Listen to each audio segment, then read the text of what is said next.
How many NFL head coaches are truly on the hot seat? We're exploring that and a whole lot more today on the Locked On NFL Scouting Podcast.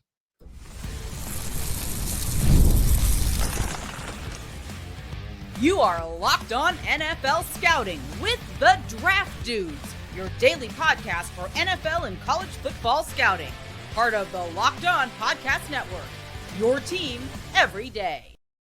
What's better than this? It's guys being dudes here on the Locked On NFL Scouting Podcast. We're the Draft Dudes. I'm Joe Marino from Locked On Bills. He's Kyle Krabs from Locked On Dolphins. And we are your NFL experts here with you daily to talk team building across the league on the Locked On NFL Scouting Podcast with the Draft Dudes, part of the Locked On Podcast Network, your team every day. Want to issue a big thank you, shout out, and welcome to our everydayers. Those of you who never miss a single episode, we appreciate y'all being here very, very much. Joe, happy Friday to you on the program. Happy Bills scrimmage day to you. Thank you, thank you. Happy Terry McLaurin requests a trade day after to you. I feel like when we do 3 and we take breaks like throughout the week gets really crazy. Yeah. The NFL has not been kind to our moments this summer when we needed like a little extra time, but the good news is the topics are endless, so we have so much to get into. Well, and the sun is shining where you were at. Is it brisk? It was brisk out this morning where in my house. It was like 67. I think the high here in Western New York is 75, so it's a great night for scrimmage. Not mad about that at all. What color helmet is Josh Allen going to wear? wear? Kyle, thank you for bringing this up. I have a prediction on this. Okay. My prediction is that, have you ever seen the Potato Bills logo that Josh Allen drew during his rookie season? Yes. Okay. I think it's going to be that because now Josh Allen's like a part owner of New Era. He's the director of illustration, and that's like his logo thing. So I think that's what's on it. Or it's just going to be the red helmets that they are bringing back for Week 18. So that's. I hope it's the potato because the red one would honestly at this stage kind of be boring. You already did that for scrimmage. Yeah, it was a slightly different helmet stripe, but yeah, I'm thinking it's a potato. I think it's a potato. I hope so. Well, that could be our first take. Is Josh Allen wears the potato bill? There it is. You in? You're in? Yes, buying it. All right. You sold me, so we'll find out. All right. Matt has been waiting, I think, a month for us to actually do this, so we're going to do it right now. This coming season / off season will be the first time since 2009 that only 3 or fewer head coaches are fired. Do the thing. And he has a second part of the take. No first-year coaches will be fired. So he wants us to do the thing. We're doing the thing. All right. We're going to start in the AFC or NFC? AFC? Yeah. All right. So the 2025 AFC East, Sean McDermott will not be fired at the end of the season. No, he won't. Mike McDaniel, I think you'd have to have a catastrophic season. I know there's a hot seat element there, but I think between the quarterback, the general manager, and the head coach, the person who should least be on the hot seat is the coach. Well, yeah, and I think they're committed to Tua, and he's optimized with Mike. So I tend to agree with you. I think it's a little more modest than some people think. Jets, Aaron Glenn, no. Probably safe. Yeah. You kind of know that's a build. Mike Vrabel, they won't go one and done twice. No. Okay. John Harbaugh, not going to get fired. Oh. Mike Tomlin, not get fired. Right? But they gave out a bunch of extensions, including to Omar Khan. Yeah.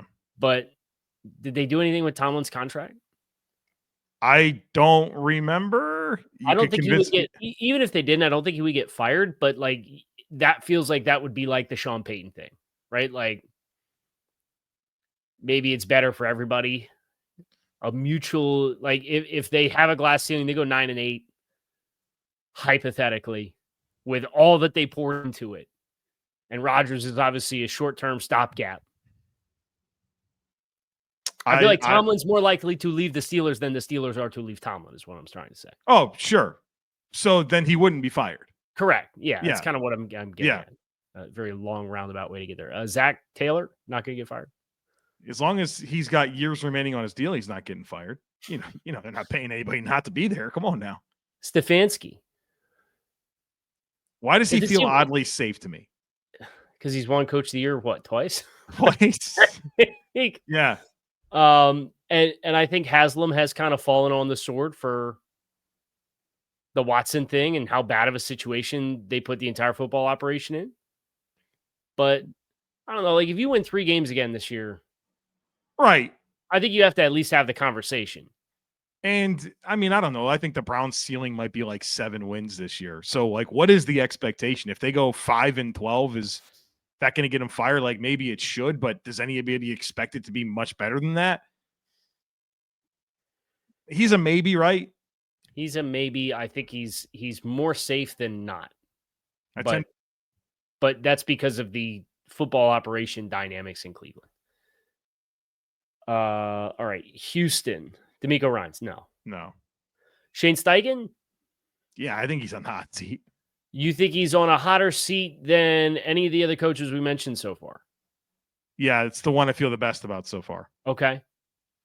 Jacksonville, first-year head coach Liam Cohen? No, I don't think so. Brian Callahan? Yeah, I think so. Like you go 3-14 again? I mean, they've already kind of shown like they're trying to figure out the direction of the organization on the fly. And Brian Callahan, he's a little wide-eyed last year, man. Showed some unique traits about him that I'm curious to see if there's another year with a lot of adversity. Him and Gerard Mayo was the Spider-Man pointing me, man. Yeah. Like, oh, you weren't ready either. Right. So we'll find out, but I can see him being 2 and done for sure. Andy Reid, no. Jim Harbaugh, no. Sean Payton, no. Pete Carroll, no. Pete's more likely to be 1 year and throw his hands up and walk away than the Raiders are to fire Pete Carroll. Right. So what we have, you had 2 definitive hot seat coaches, and they're both in the AFC South. And then we had Mike McDaniel potentially, Kevin Stefanski potentially. Yeah, so 2.5, maybe 3 if you're doing the coin toss maybes for the other 2 guys. All right. So that's the AFC. Do you want to keep going? Let's keep going. All right. Nick Sirianni, Dan Quinn. Don't think so. Schottenheimer, Brian Schottenheimer. No. Brian Daboll. Yes. Okay. Do you don't think there's any chance Schottenheimer they might be like, you know what? We didn't really get our guy last year. We stayed continuity wise. It's kind of really bad. They're pretty loyal to their coaches, man. I get it, but it was a weird hiring process in the first place. I thought it was an uninspired process in the first place. So if a big fish comes available, who Belichick is? I mean, I think we've been waiting for him to do the splashy thing at head coach, and it's been Jason Garrett to Mike McCarthy to Brian Schottenheimer, right? I don't think it's coming. We talked about, could this be a team that trades for Sean Payton? Is it going to be Belichick or Lincoln Riley? And those bring in Nick coaches. Saban. Bring in Nick Saban. Oh, since that was a talking point in July, was Nick Saban coming out of coaching to coach in the NFL. He's not going there. He's not going there. You're talking about the media and rat poison. You could go with Dallas, right? Not going there. Not a chance. Not a chance of that one. All right. So we had Daboll added to the definitive hot seat. Yes. Dan Campbell. No. Kevin O'Connell. No. Matt LaFleur. No. Ben Johnson. No. All right. We'll go to the NFC South. Let's go with I want to make this interesting. We're going to go backwards, reverse order. Kellen Moore first. No. You don't think so? I don't. Dave Canales. I mean, if they win 5 or 6 games, they don't. I mean, there's a lot of momentum they felt like coming out of last year, but if I don't know, my expectations aren't overly high there. Hot take: somebody will be fired if you have a negative 193 point differential again. Well, yeah. Yeah. Atlanta with Raheem Morris? Probably not. Todd Bowles? No. He just signed an extension, right? Yeah. So, wait, you want to get another half a name between Atlanta or between Carolina and Atlanta? We get another half a name. Yeah, half-ish. So we're at like 4.5. Yeah. And then we have McVay. No. We have Mike McDonald. No. Jonathan Gannon. I think there needs to be some good, they need to be a decent team, but if they're the same team they were last year and they go 8-9 again, but they have a positive point differential, he probably gets another year. Fired, right? Yeah, he gets another year. Yeah. If they go 3-14, like, yeah, sure, I think you could probably have a conversation. Especially if Kyler's healthy. Right. And then Kyle Shanahan. No, I don't think so. There's the thing. We did the thing. So we had like 5 as on the hot seat. So then, like, if all 5 of those hit, then we would disagree with the take. But there's also I'd be more inclined to agree with the take. I think this is going to be a more stable cycle. 3 or fewer. We're in. All right. Fun stuff coming up, including a little Noah Fant talk. We'll do that and more, so be sure to stick with us. Ever wish managing your money felt easier? With Monarch Money, it can. Whether you're growing your savings or planning for a big purchase, Monarch puts you in the driver's seat. It's like having your own personal CFO, giving you full visibility and control over your finances. Monarch Money is more than a budgeting app. It's a complete financial command center. You can track all your accounts, investments, and spending in one place. So in addition to managing your money, you're also building wealth. When I started using Monarch, I realized just how much I was spending on food delivery. Now I budget smarter and save more. It's surprising how much certain spending habits can add up, and Monarch makes it easy to identify them. So take control of your finances with Monarch Money. Use code LOCKEDONNFL at monarchmoney.com for 50% off your first year. That's monarchmoney.com, code LOCKEDONNFL for half off your first year. Happy Isaac Tesla breakout day to you as well. 2 for 46 last night. A couple chunk gainers. Had that nice rep on the punt gunner. Kind of doing the things. We're in. The things, right? He did the things. We're in. This one is pretty spicy from Chris. Okay. Jalen Milroe will start a game after the bye week, and it won't be because of an injury. So this is me with the Mason Rudolph thing last year. No. You think they're going to roll it out with Sam? Yeah, and then they got Drew Lock. I think you want to take your time with Jalen Milroe. I agree with you. I think they'll have a package for Jalen Milroe, but to be like, you know what, Jalen, like, you're ready this year. I just don't envision a world in which he's ready to start by choice an NFL game this year. Yeah, I agree with you. John says, "No, is it Fant or Font?" Someone's yelling at me already. If you don't know, then say it's fine. I've always said Noah Fant. Okay, Noah Fant will earn more offensive snaps than Mike Gesicki.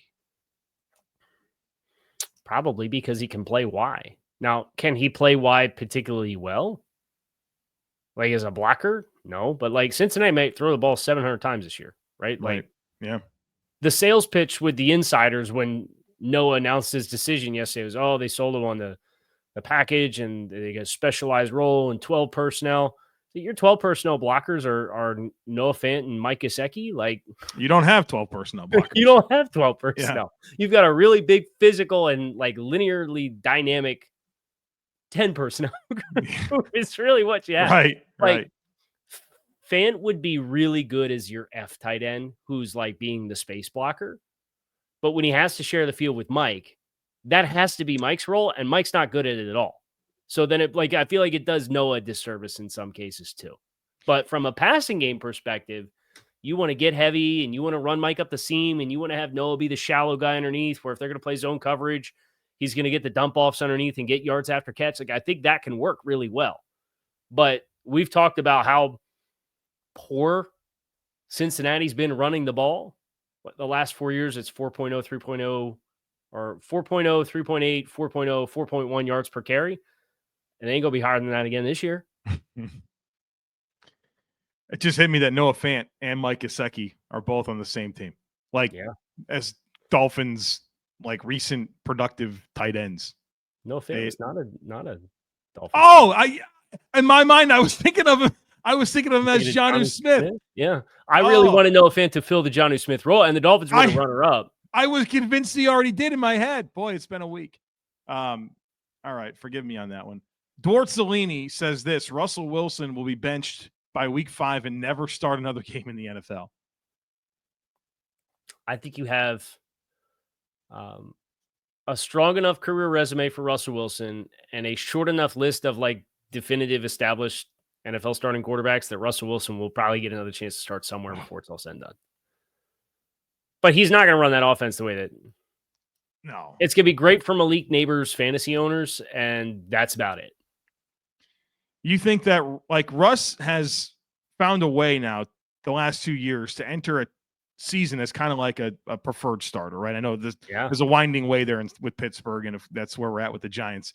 You think if he has like another similar type year that he's had the last 2, right? Well, last year Denver, and then of course this past season with Pittsburgh, that some other team's going to kind of sign up and like that's going to be their hope and a prayer. Somebody's going to be picking just outside of the range where you'd feel good about getting a quarterback, and just like the Giants did, and he's going to say, look, I'll sign for 8 this year instead of 10, but you got to promise me you're going to start the season as a starting quarterback. Wow. And that team's going to say, yeah, you know what? For the 3rd straight year, we'll be the team that takes cheese, and we'll do that. Watch it be the Colts. In Pittsburgh, and then they benched a more promising and potential long-term answer at the position in Justin Fields, and that's what the Giants are doing right now with Jackson Dart. Watch it be the Colts. With a new coach coming in? Yeah. I have a quarterback take since we're talking future quarterback outlook. All right. Trey Lance will be the league's hottest reclamation project target for the 2026 offseason. Boy, you're buying some of the promise of last night, huh?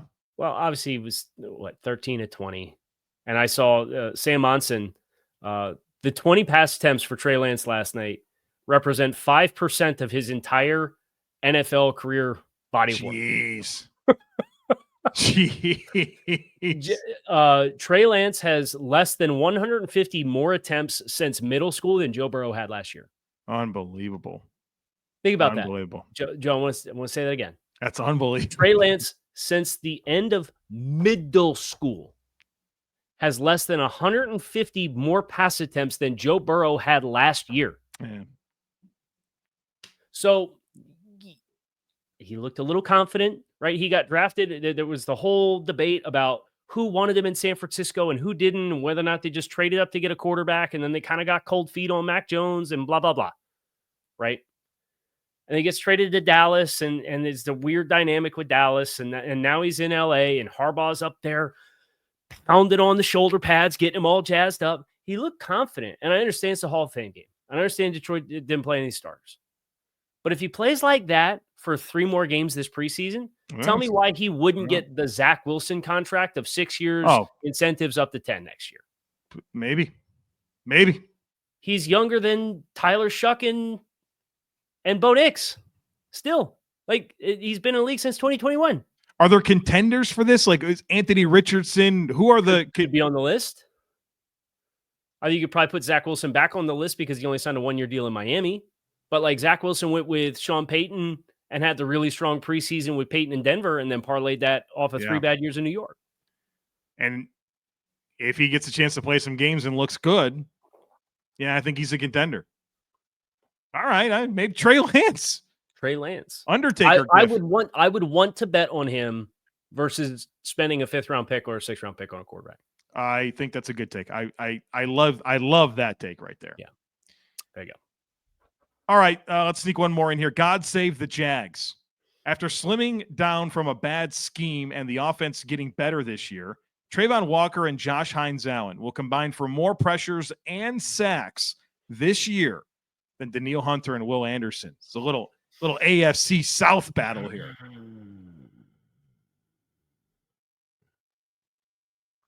I kind of want to buy this for the sense of the scheme in Minnesota and how you can. Oh, I don't know why I'm thinking. I heard Danielle Hunter. And all right, there it is. You had your moment too. I had my. There's my Johnny Smith no fan moment. All right, so it's Houston. Yes. No, I'm selling this take. I think Houston has more. I think Houston has more. Yeah, I'm with you. All right, we got more to do, including someone who took exception with a team that we didn't mention in our ultimate team this week. We'll do that and more. Folks, be sure to stick with us. Time to fuel up and turn it up with 5-Hour Energy Transfusion. It brings the bold grape, ginger, and lime flavor of your favorite golf drink, minus the alcohol, into a quick, energizing shot. Whether you're sinking birdies or just making memories with friends, this one's a hole-in-one for your energy game. Let's be honest, some days on the course or off it, you just need an extra boost that day to stay sharp and energized. And look, golf is all about good times with good people and good flavors, of course. The grape ginger lime flavor gives you the best parts of your clubhouse go-to without chasing down the beverage cart. If you go to 5hourenergy.com today, that is the number 5hourenergy.com, you can use my promo code LOCKEDONGOLF to receive 20% off your order. This offer is only valid until September 30th on one order and cannot be used with other promotions. The code is not good on subscription orders. Whether you're meeting up with friends or trying to turn 18 holes into 36, get the energizing boost you need to power through. Order transfusion-flavored 5-Hour Energy shots today.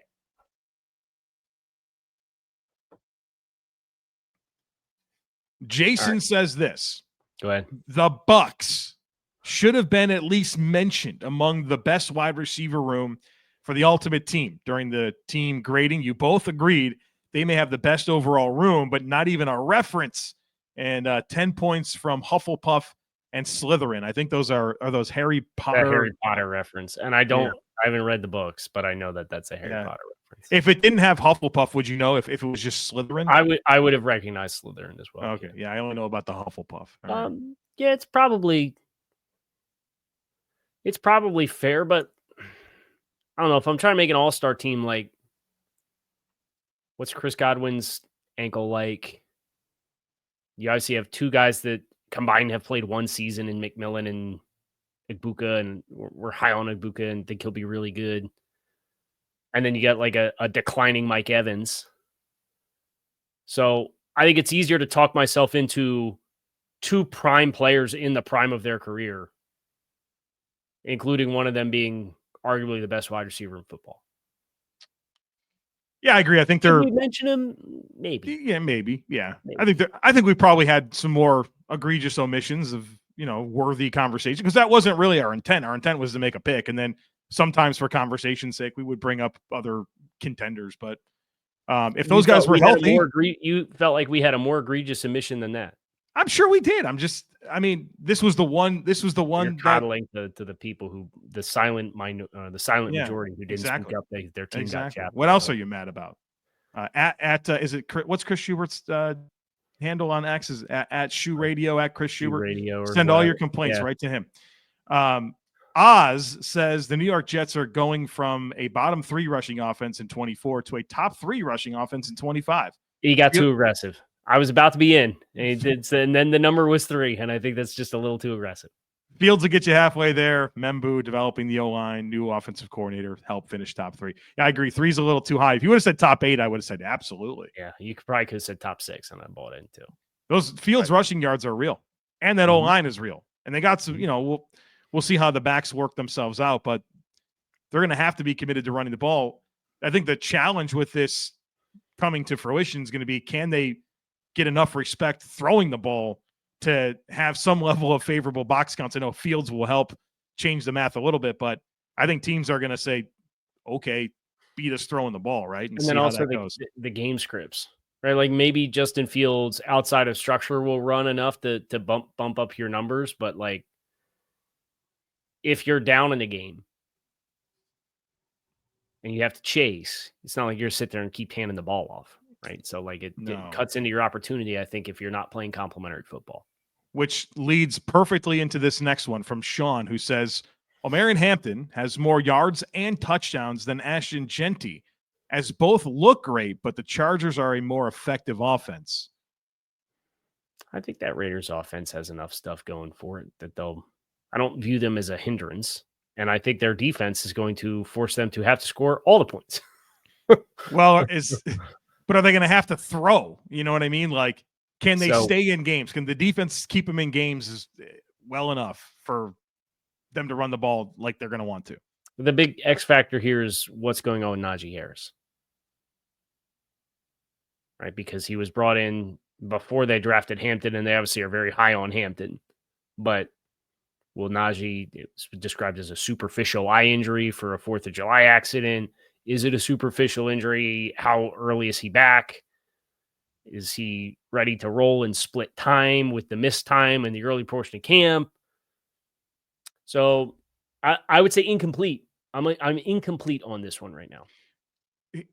I like Omarion Hampton. I love Ashton Genty. I think if you looked at it just as like the skill set that they provide, that maybe offsets a little bit of the other concerns that I have about game script and how that can pull away from the Raiders. Like as an individual asset, he's the guy that I think has the most ceiling to produce, which I think is a reasonable area of the conversation. All right, we'll finish with this one, unless you had anything else to add. I'm sorry. I wanted to add, I want to take from you. Okay. What's more likely? Terry McLaurin gets $30+ million from the Commanders, or Terry McLaurin gets traded. I think the most likely is Terry McLaurin gets a new contract that is not $30 million a year. But out of those two options, which one is more likely? I think Washington has to find a way to keep him, dude. He meant so much to their offense. It'd be a really underwhelming group without him as part of it. You have a young quarterback in Jaden Daniels, had unbelievable chemistry with Terry McLaurin. Like that has to factor into it. And for all the moves that you brought in to bring in like aging players, this guy is a homegrown talent that's probably the most endeared player to the fan base. It's got to be a priority. So would you pay Terry McLaurin $30 million? I would not want to, but if I would do that before I sent him packing, like I would try to get something in the mid to high 20s. Yeah. But I probably would cave. I'm being honest. I would cave there for those reasons. Like I'm not going to pull this guy away from my young quarterback when I look at what the depth chart is without him and how important he's been to this franchise and through so much crap. Yeah, it's hard because you want to reward that homegrown player, and he was there for you through all of the bad years, but he's going to turn 30 in September. And the volatility of all-time greats at that stage is really bad. I get it, dude. Guys that fall off cliffs. So even DK Metcalf, who's like he's just short of 2 years younger and was in the same draft class. Like he got the new deal that has been referenced as the price point for Terry, but Metcalf's guaranteed money is up by the end of 2026, and 2027 will be his age 29 season, which is what Terry just finished having. Whoever would trade for Terry McLaurin, they'd have to agree to the extension. Like that would probably be a term of the deal, right? So I did this story this morning. I have some examples. Would you like them? Sure. I think Stephon Diggs going to Houston is a good example of they tore up the contract. He got a $7 million raise, but it was a contract adjustment and the compensation was a future two, right? You have DK Metcalf, who there was a late round pick swap and DK for the 52nd overall pick. And then Pittsburgh gave the 4-year, $132 million contract to. And then the last one was DeAndre Hopkins getting traded to Arizona. And like those were all like age 27, 28, 30 seasons. And we'll see with DK. And DK is the youngest of those three names. But Steph Diggs, obviously injuries are what injuries are, but age 31 season in Houston last year on a $29 million salary towards ACL halfway through the year. And then DeAndre Hopkins had one good season, was suspended for 6 games with PEDs, then missed half of the following season with an injury, and it's never been the same. And that was David Johnson and a 2 for DeAndre Hopkins. And Hopkins got a 2-year, $54 million extension once he got traded to Arizona as well. So all those players had contract reworkings done. So what do you think is going to happen? Terry's going to have to come to his senses and have the come to football Jesus moment and say, I'm not going to make $34 million this year. I'm probably would be wise to accept 27. Yeah. I think that would feel like a win for everyone, but you never know who's going to blink. Who's going to blink? And it's for him asking for, you know how many receivers have ever got age 20, I think it's age 28 or older. How many receivers have ever got $30 million? Probably not many. Tyreek Hill, and that's it. Wow. And like, respectfully, Terry, you weren't putting up Tyreek Hill numbers. You did last year, but yeah, he said, "Well, I finally got a quarterback." That's what he would tell you. I get it, but I'm not paying you for what you've been. I'm going to pay you for what you're going to be moving forward. I have to. It's an unfortunate alignment because you could have got out in front of it last year before the wide receiver market exploded, but it was a new regime coming in, and you got a new GM and a new head coach, and we're going to give Terry a contract right off the jump before he had the breakout season. Like, tough timing. All right, let's close on this one quickly from Lucas, because if we don't get a food take in here, the people that don't like when we do food takes, they'd be too happy. So we got Lucas says going out to eat for breakfast is more enjoyable than going out to a restaurant for dinner. It's cheaper and breakfast food is better.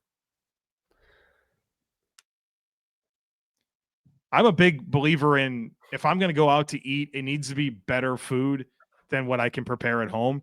And I think breakfast food is there is certainly higher levels of breakfast food, but it's not hard. It's not hard to make a good breakfast. It's this protein, eggs, like different ways of bread being prepared, whether it's pancakes or waffles or biscuits or whatever. I don't know. I feel like I can match or beat breakfast at home. I think that's a good take. And therefore, I agree with you and disagree with the take. All right. We're out. There you go. Kyle Krabs, Joe Marino, Locked On NFL Scouting. We are in the books for the week. We will be back with your regularly scheduled program tomorrow. We appreciate you guys for checking out the show. Joe, it's a nice bird you got there. Hope you have a great weekend. Hope you enjoy the scrimmage. And we will talk to everybody again on Monday.